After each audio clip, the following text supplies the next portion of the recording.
इस तारीख से भारत की दशाएं बदलने वाली हैं। ये क्या दशाएं बदल रही हैं, ये क्या होने जा रहा है, एक बार मुझे आप खुलकर बताइए जरा। सबसे पहले तो मैं देखो भारत की एक सबसे अच्छी और प्यारी चीज बताता हूँ कि हमारे भारत देश का जो लगन चार्ट है वो दुनिया का सबसे पावरफुल और स्ट्रॉन्ग चार्ट है। अच्छा, इससे पावरफुल कोई लगन चार्ट नहीं होता। बीते 10 सालों से चंद्रमा की महादशा चल रही थी और अब ये कह रहे हैं कि 11 सितंबर से मंगल की महादशा शुरू हो जाएगी। मंगल की महादशा से वैसे लोग डरते हैं क्योंकि एग्रेसिव है, बाकी तो आप डिटेल में बताएंगे। तो क्या चेंजेस आने वाले हैं? मरकरी के बाद चंद्रमा से भी लिक्विडिटी देखी जाती है। अच्छा, चंद्रमा जो है लिक्विड है, पानी, वाटर। हमारे देश, हमारी इस पृथ्वी पर अगर हम बात करें तो 2/3 हिस्से में पानी है। बिल्कुल, हमारी बॉडी में भी 2/3 हिस्सा पानी है। पानी से भी लिक्विडिटी देखी जाती है, कैश फ्लो देखा जाता है। आप देखो कि पिछले 10 सालों में कितना उत्थान और पतन हुआ है। नोटबंद कितनी बार हुए? 2 बार। एक बार 2000 का नोट और एक बार 500। एक बार 500 का नोट बंद हुआ, 1000 का नोट बंद हुआ और दूसरी बार 2000 का नोट बंद हो गया। तो एकदम से कैश लिक्विडिटी बिल्कुल गायब हो गई। बिल्कुल, कैश फ्लो खत्म हो गया, लोग घबरा गए, मोदी जी फिर से 500 का नोट भी बंद ना कर दें। तो ये सब लिखा हुआ था। ये चंद्रमा ये नहीं होता तो कुछ और रूप में किसी और तरीके से होता, पर जो लिखा गया है ना जी, वो होना है। मोदी जी, योगी जी या हमारे देश के जितने भी सीएम हैं, आईएएस हैं या उच्च अधिकारी लोग हैं, ये केवल एक माध्यम है। पर decide on God, decide on planets. आपने देखा है कई बार हम कहते हैं कि यार राहु ने मेरा सारा बर्बाद कर दिया, राहु ने। अच्छा ये बताओ कि पर्सनली इन ग्रहों से कभी मिले हैं हम? नो, या कोई मिला है? नहीं, कोई नहीं। इन ग्रहों का हमसे क्या लेना देना? बिल्कुल, इन ग्रहों का पर्सनली अगर मैं एक क्वेश्चन करूं आपसे, भले ही आपकी लाइफ में भी कभी उतार चढ़ाव आया होगा, बिल्कुल सबकी जिंदगी। अब मैं पूछूं कि उस ग्रह की आपको किसी पंडित ने बोल दिया होगा यार शनि की 7.5 आपको खा गई, अब आपके मन में ये हो गया कि शनि ने मुझे बर्बाद किया। पर मैं ये क्वेश्चन करता हूं, शनि जी का पर्सनल क्या रोल है आपकी लाइफ में? पर्सनल कोई रोल नहीं है। कोई रोल नहीं है। सूरज उगता है तो गरीब को भी दिखता है, अमीर को भी दिखता है। इस जीवन में हमने जो कर्मा किए हैं, अपने जो हमारी जो कार्मिक चीजें हैं, हमने जो कार्य किए हैं अच्छे और बुरे, उसी का फल तो हमें मिल रहा है। बिल्कुल, अच्छे कर्म होते तो हम भी Ambani, Bill Gates, Warren Buffett जैसी किसी फैमिली में पैदा हो जाते।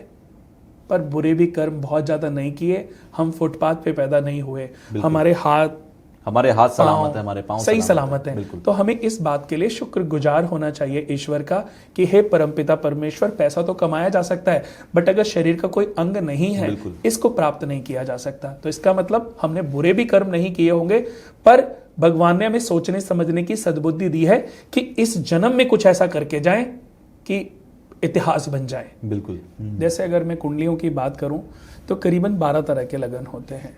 12 लगन में मेष लगन से लेकर के मीन लगन, 4 स्थिर लगन होते हैं, 4 दिस्वभाव लगन होते हैं और 4 चर लगन होते हैं, यानी कि 12 लगन हो गए। इन स्थिर लगन को चर लगन और दिस्वभाव लगन से स्ट्रांग माना गया है। ठीक है। और हमारे देश के लिए मैं एक और बात बता दूं कि शायद हमारे देश के संविधान पर जो हस्ताक्षर हुए थे रात को 12 बजे के आसपास हुए थे। इसके पीछे भी एक विशेष कारण है। जो हमारे देश के पहले राष्ट्रपति थे पंडित राजेंद्र प्रसाद जी, वो ज्योतिष पर बहुत बिलीव करते थे। वेदों की जो आंखें हैं वो ज्योतिष है।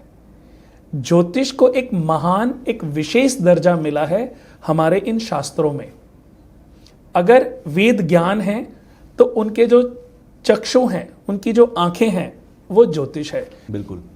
तो हमारे देश के जो पहले राष्ट्रपति थे, उन्होंने वो ज्योतिष में बिलीव करते थे और वो मानते थे कि मैं अपने देश, अपने भारत के लिए ऐसी जन्म कुंडली तैयार करूं जो कि अद्भुत हो। एक समय ऐसा आए कि ये पूरी पृथ्वी पर राज करे। तो उनकी सोच तो अच्छी थी। उन्होंने अपने एक बहुत पुराने सलाहकार, एक एस्ट्रोलॉजर थे, महान एस्ट्रोलॉजर थे, जिनका नाम था सूर्य नारायण, जो कि उज्जैन के रहने वाले थे। ठीक है। उन्होंने उनको निमंत्रण भेजा और उनको बुलवाया गया और एक जन्म कुंडली, एक तिथि तैयार करने के लिए कहा गया। वो भी अपनी पूरी R&D करके आए थे। तो उन्होंने 15 अगस्त क्यों सुझाया 1 और 5, 1 नंबर यानी कि सर्वोच्च। 15 का टोटल अंक कितना हुआ? 6 शुक्र का हुआ। शुक्र यानी कि लग्जरी। जितनी भी ऊंची फेमस प्रतिष्ठित लाइफ है वो वीनस से देखी जाती है। अच्छा। लेकिन जो ऊंचा पद है, जो श्रेष्ठ पद है, वो देखा जाता है सूर्य से। तो इसमें 2 नंबर का समावेश है, 1 नंबर और 5 नंबर। 1 नंबर यानी कि सूर्य, यानी कि ऊंचा पद। बिल्कुल। अब दूसरा जो 5 नंबर है, 5 नंबर मरकरी का है, यानी कि लिक्विडिटी। जितना भी कैश फ्लो है, जितनी भी कैश लिक्विडिटी है जी, वो बुध से देखी जाती है, मरकरी से देखी जाती है। इन दोनों का कॉम्बिनेशन 6 नंबर बन गया। तो 6 नंबर वीनस का हो गया जी। तो देखा जाए हर नंबर की अपनी एक विशेष वैल्यू है। अच्छा, अब मैं उस पॉइंट पर आ रहा हूं, जिस पॉइंट को लेकर सबसे ज्यादा सोशल मीडिया पर इस वक्त चर्चा हो रही है, वो ये है कि जो भारत की कुंडली जिसका आपने जिक्र किया कि बहुत वेल कैलकुलेटेड तरीके से उस वक्त पर हमने आजादी ली ब्रिटिश रूल से, जिस वक्त पर एक स्ट्रॉन्ग कुंडली बन रही थी। आज देखिए पंडित राजेंद्र प्रसाद जी नहीं है दुनिया में, पर हम याद कर रहे हैं ना। बिल्कुल। अच्छे इंसान को युगों तक याद किया जाता है क्योंकि वे उसके अच्छे कर्मा हैं। राजेंद्र प्रसाद जी ने जब नाम डेट निकाली तो 15 निकाली। ठीक है। अब 15 को रात को 12 बजे निकाला। ठीक है। टाइम 12 बजे क्यों निकाला? क्योंकि 12 बजे एक लगन चार्ट बन रहा था, वृषभ लगन। आपने सभी बहुत सारे देवताओं का नाम सुना होगा, विष्णु जी के अवतारों के बारे में, 10 अवतारों के बारे में सुना होगा। बिल्कुल। क्या आप जानते हैं इनमें सबसे स्ट्रॉन्ग अवतार कौन से थे? सबसे पावरफुल, जिनके अंदर सारी कलाएं थी, संपूर्ण विद्याओं के साथ जो उत्पन्न हुए थे? Krishna ji, I think. कृष्ण जी किसका अवतार थे? भगवान विष्णु? नहीं। अच्छा। साक्षात विष्णु रूप उत्पन्न हुए थे कृष्ण भगवान। ओके। कृष्ण भगवान को अवतार अंश कहना गलत होगा क्योंकि वो साक्षात विष्णु थे। तभी उन्हें कहा जाता है कि पूर्ण अवतार है, पूर्ण अवतार, 16 कलाओं के साथ, 16 कलाओं के साथ, सारी विद्याओं के साथ। अगर कोई भगवान ने जन्म लिया है तो विष्णु, जो कृष्ण भगवान थे। तो कृष्ण भगवान सबसे स्ट्रॉन्ग लगन में पैदा हुए, वृषभ लगन में। अच्छा। रामचंद्र जी पैदा हुए कर्क लगन में। नरसिंह भगवान ने जन्म लिया वृश्चिक लगन में, जिसमें हमारे देश के पीएम का जन्म हुआ है। अच्छा। हमारे जो कृष्ण भगवान हैं, उन्होंने जन्म लिया वृषभ लगन, यानी कि दुनिया का सबसे पावरफुल और सबसे स्ट्रॉन्ग लगन वृषभ लगन है। और आज मैं आपको एक और बात बता देता हूं कि इस धरती के अगर 10% सबसे रिच लोगों को मैं निकालूं जी, तो उन 10% के जो 90% लोग होंगे वो वृषभ लगन वाले ही होंगे। अच्छा। जो दुनिया पे राज कर रहे हैं, जिन्होंने दुनिया का सारा पैसा कैप्चर किया हुआ है। ऐसे समझ लीजिए कि इस दुनिया का 100% पैसा और इस दुनिया के 100% लोग, तो 100% लोगों के पास इस दुनिया का 10% पैसा है, 90% लोगों के पास 10% पैसा है, और 90% पैसा दुनिया के सिर्फ 10% लोगों के पास है। तो जो वो 10% लोग हैं ना जी, वो वृषभ लगन है। उनमें से 90% लोग, 80-90% लोग वृषभ लगन वाले ही होंगे, क्योंकि वो इतिहास रचने का काम करते हैं। उनकी उस जन्म में लेने के साथ एक राजयोग स्वता बन जाता है, नवमेश और दशमेश का आपस में संबंध होना। नौवा घर किसका है? धर्म, कर्म, तप, श्रद्धा, भाग्योदय, दूर की यात्राएं, जल प्रवास, तत्व ज्ञान, बुद्धिमता, ग्रंथ, दीक्षा, देवग्रह, भाग्यशाली। तो नवमेश में 10 नंबर राशि उदित हो रही है, और 10 नंबर से ओहदा देखा जाता है, स्टेटस, ओहदा, कीर्ति, उद्योग, व्यापार, बड़ी पदवी की प्राप्ति, नौकरी, राज्य सत्ता, ऐश्वर्य, भोग, प्रतिष्ठा, फेम, अपॉर्चुनिटीज 10th घर से ही तो देखी जाती है। और उसमें 11 नंबर राशि उदित हो रही है, यानी कि कुंभ राशि। 9 नंबर में 10 नंबर मकर राशि और 10 नंबर में 11 नंबर कुंभ राशि। इन दोनों के स्वामी शनि। बिल्कुल। तो जब वृषभ लगन कुंडली उनको सुझाई और वृषभ लगन के असेंडेंट के ऑनर हो गए वीनस, तो वीनस नंबर में भी 6 नंबर टोटल अंक, लगन के लॉर्ड के ऑनर 6 नंबर वृषभ, तो दोनों के मालिक वीनस हैं। तो पावर टू पावर जुड़ गई। उसके बाद जब भारत की संविधान पे साइन किए तो वृषभ लगन कुंडली बनी, नक्षत्र था पुष्य। पुष्य नक्षत्र में शिव भगवान का विवाह हुआ था। अच्छा। इससे प्यारा और इससे अद्भुत नक्षत्र कोई नहीं है। रोहिणी नक्षत्र को सुंदरता के मामले में उच्च स्थान प्राप्त है, लेकिन अगर देखूं सौम्यता के रूप में, विलक्षण शक्तियों के रूप में अगर किसी नक्षत्र का जिक्र आएगा तो पुष्य नक्षत्र, यानी कि शिव भगवान और पार्वती माता का विवाह इसी नक्षत्र में हुआ था। और ये स्वयं सभी ऋषियों ने ये समय, ये दिन सुझाया था नक्षत्र की वजह से। तो पुष्य नक्षत्र हो गया। अब सिद्धि योग, उस दिन का बहुत लोगों को पता नहीं होगा, पर मैं बता देता हूं कि 15 अगस्त 1947 को सिद्धि योग बना हुआ था। तो सिद्धि योग का मतलब होता है अगर उस लगन में आज भी कोई बच्चा पैदा हो जाए जी। तो एक बार जो वो सिद्धि ठान लेता है ना, सिद्ध करने का, उसको करके जरूर बैठता है। अच्छा। तो सिद्धि योग में ठीक है, सिल्वर के पाए सिल्वर के बहुत अच्छे माने गए हैं। स्वर्ण के पाए अच्छे नहीं होते, सबसे टॉप पे माने जाते हैं सिल्वर के पाए, फिर उसके बाद तांबे के, फिर लोहे के पाए माने जाते हैं। तो सिल्वर के पाए में ये नामकरण, ये संविधान पे हस्ताक्षर हुए। तो अगर मैं देखूं, और शनि जो हैं भाग्येश और दशमेश, लग्नेश जो हैं शुक्र, और पंचमेश और धनेश बुध, यानी कि हमारी भारत की जो जन्म कुंडली में 3 ग्रह जो सबसे पावरफुल हैं, उनमें शनि, शुक्र और बुध। और आप देखिए कि उसके बाद किसी का अगर सबसे बड़ा रोल है तो वो है सूर्य का, और उसके बाद जुपिटर का। तो हमारे देश की जो जन्म कुंडली थी जी, वो इतनी अद्भुत बनी कि उसमें बुध की पोजीशन की मैं बात करूं, उसमें शनि की पोजीशन की बात करूं, बृहस्पति की पोजीशन की बात करूं, सूर्य की पोजीशन की बात करूं, सूर्य, चंद्रमा, मरकरी, वीनस, शनि, सूर्य, चंद्रमा, मरकरी, वीनस और शनि, इन 4 ग्रहों का कॉम्बिनेशन कहां पर बना हुआ है? तीसरे हाउस में। तीसरा हाउस किसका है? पराक्रम, ताकत, शक्ति, सहोदर, आसपास के लोग। अगर कोई व्यक्ति कहीं पर राज करता है तो अपनी भुजाओं, अपनी ताकत के बल पर करता है। तो ताकत, हमारे शरीर की ताकत, हमारी कंट्री की ताकत, वो 3rd हाउस से देखी जाती है। तो मैं आपको बता दूं कि सूर्य, चंद्रमा, मरकरी, वीनस और शनि और शुक्र का बहुत अच्छा योग होता है, मरकरी और शनि का बहुत अच्छा योग होता है, और चंद्र और शुक्र का एक बहुत ही दुर्लभ योग है, इसको बोलते हैं जैमिनी राजयोग। ज्योतिष में अगर योगों की मैंने कभी चर्चा की है ना, करीबन 350-400 योग बनते हैं। अच्छा। लेकिन जो सबसे टॉप योग है वो बनता है अखंड साम्राज्य योग। इससे बड़ा कोई योग नहीं होता।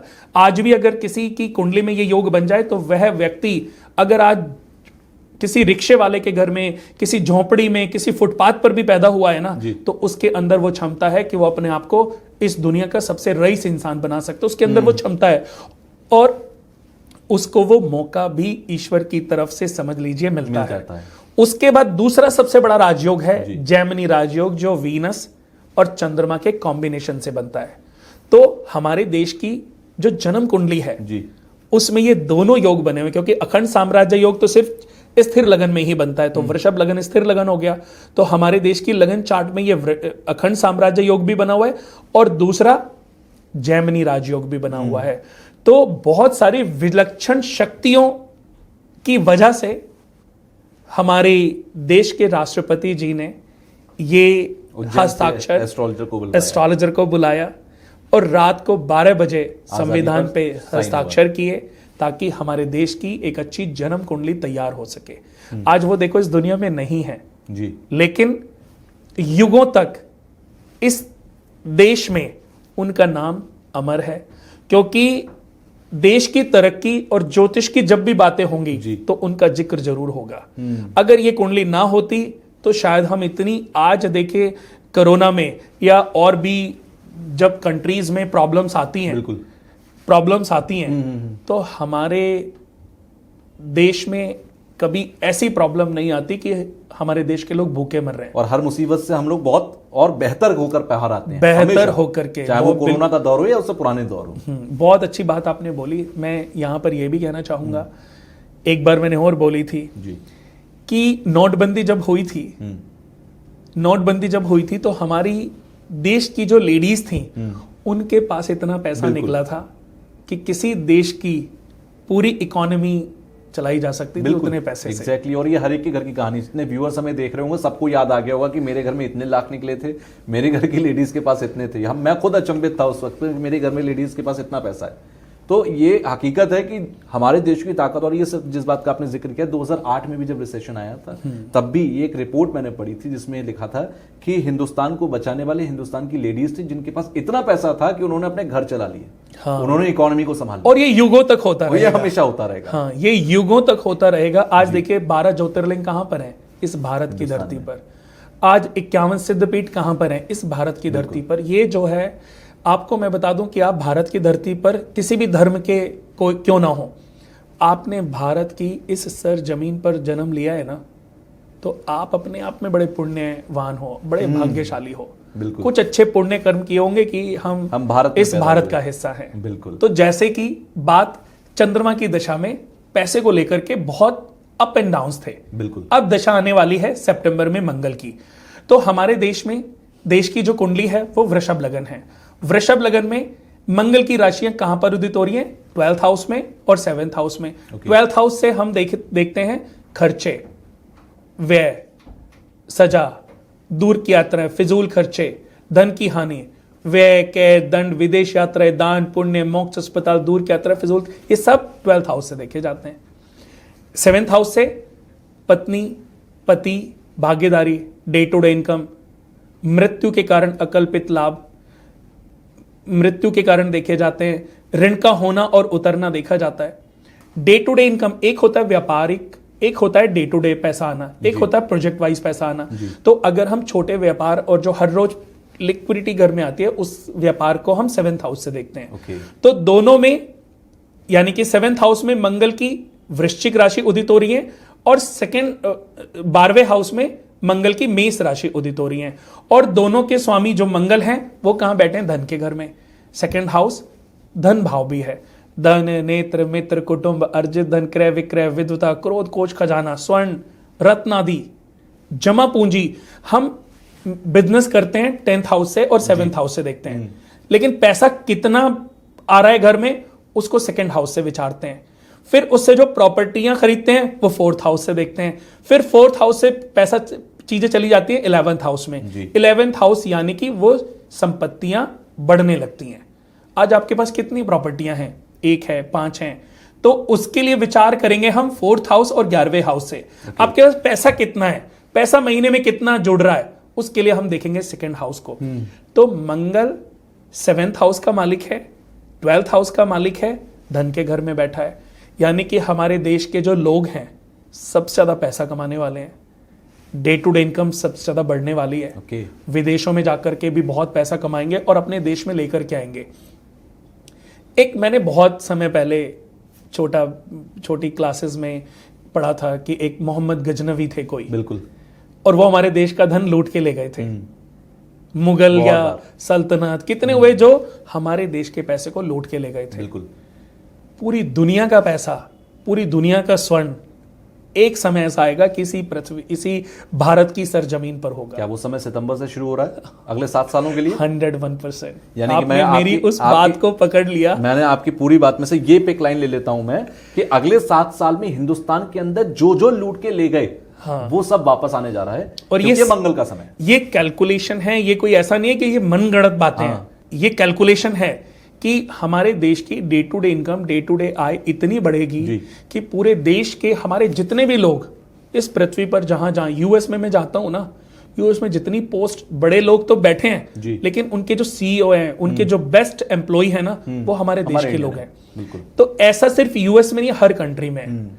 तो अभी आने वाले समय में ऐसा होगा कि वो लोग अपनी जमा पूंजी को अपने देश में इन्वेस्ट करेंगे और अपने देश के लोग बाहर से पैसा अर्जित करेंगे और अपने देश के अंदर इतने सारे बिजनेस अपॉर्चुनिटीज। देखिए मोदी जी ने तो कर भी दिया ना, आज एप्पल का फोन को आपको लेना है तो आपको वर्ल्ड में सबसे सस्ता हमारे देश में मिलेगा।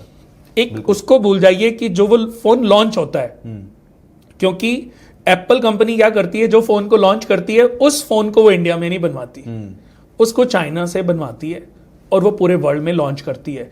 लेकिन अभी जैसे 17 लॉन्च होने वाला है, लेकिन अगर 16, 15 13 Old models वो पे जाना सब होगा तो इंडिया के इंडिया में अंदर। manufacture हो रहे हैं। आज मैं कई बार बोलता हूं ना, मुझे लोग बोलते हैं कि भैया आप दुबई जा रहे हो, यूएस जा रहे हो, तो मेरे लिए फोन ले आना।